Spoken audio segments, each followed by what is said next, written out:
အခဲကတတ်မှစီတယ်သူမဟုတ်နေရလွဲတဲ့စေတနာတခါတော့ကပေါ့လူငယ်လေးတယောက်ဟာသူ့အိမ်ရဲ့ဘေးနားကအပြင်းတပင်းပေါ်မှာပိုးအိမ်လေးတစ်ခုကိုတွေ့ခဲ့ပါတယ်သူကထိုပိုးအိမ်လေးကိုနင်းလိုက်လို့မြင်နေရတာမို့ပိုးအိမ်တွေကလှုပ်ရှားမှုကိုသူအမြဲကြည့်နေခဲ့ပါတယ်ပိုးအိမ်တွေကပိုးတုံးလုံးလေးဟာပိုးအိမ်တွေကထွက်နိုင်ဖို့အရေးစူးစမ်းနေပါတယ်အပေါက်ငယ်လေးဖောက်ပြီးပိုးအိမ်တွေကထွက်ဖို့ပိုးတုံးလုံးကအမြဲရုန်းကန်နေတာကိုသူတွေ့နေရပါတယ်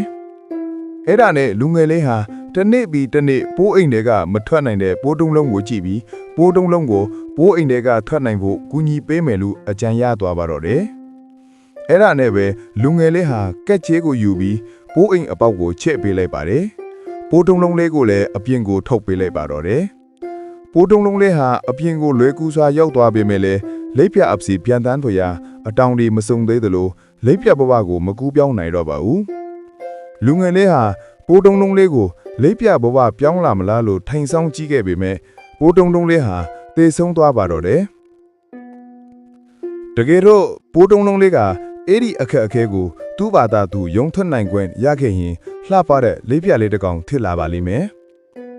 ကျွန်တော်တို့ရဲ့ဘဝမှာလည်းအဲ့ဒီလိုပါပဲဘဝမှာရှင်သန်ရတာမလွယ်ကူပါဘူးဒါပေမဲ့အဲ့ဒီအခက်အခဲတွေကပဲကျွန်တော်တို့ရဲ့ဘဝအထက်လိုအပ်တဲ့စွမ်းရည်တွေတိုးလာစေတာဖြစ်ပါတယ်အဲ့ဒါကြောင့်ဘဝမှာအခက်အခဲတွေကြုံရလေကိုယ့်ရဲ့ဖြည့်ရှင်းနိုင်စွမ်းတွေတိုးလာလေဖြစ်ပါတယ်အလွယ်တကူနဲ့ရတဲ့ဘဝဟာအားကျစရာပေါင်းပေမဲ့တကယ်တမ်းအခက်အခဲနဲ့ကြုံလာခဲ့မယ်ဆိုရင်ကိုယ်တိုင်ဖြည့်ရှင်းနိုင်တဲ့စွမ်းရည်မရှိပါဘူးအဲ့ဒါကြောင့်ကိုယ့်ဘဝမှာဘာအခက်အခဲနဲ့ပဲတွေ့ကိုယ့်ရဲ့စွမ်းရည်တိုးလာစေခြင်းလို့သာတွေးပြီးကြိုးစားပါ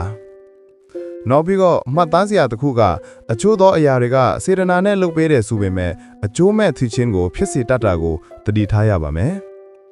ဒီပုံပြင်လေးတွေကလူငယ်လေးဟာပိုးတုံးလုံးလေးရဲ့အခက်အခဲကိုကရုဏာထစ်လို့စေတနာနဲ့ကူညီပေးလိုက်ပေမဲ့ပိုးတုံးလုံးတို့များလိပြဘဝကိုမရောက်လိုက်ရရှာဘူးဒါကြောင့်ဘယ်အရာမဆိုစေတနာထားပြီးလှုပ်ဆောင်မယ်ဆိုရင်အကျိုးမဲ့မဖြစ်ရအောင်စင်ကျင်စဉ်းစားနိုင်တဲ့အသိဉာဏ်နဲ့ပေါင်းဆက်ပြီးလှုပ်ဆောင်သင့်တယ်ဆိုတာပုံပြင်လေးလာသင်ခန်းစာပေးထားတာပဲဖြစ်ပါတယ်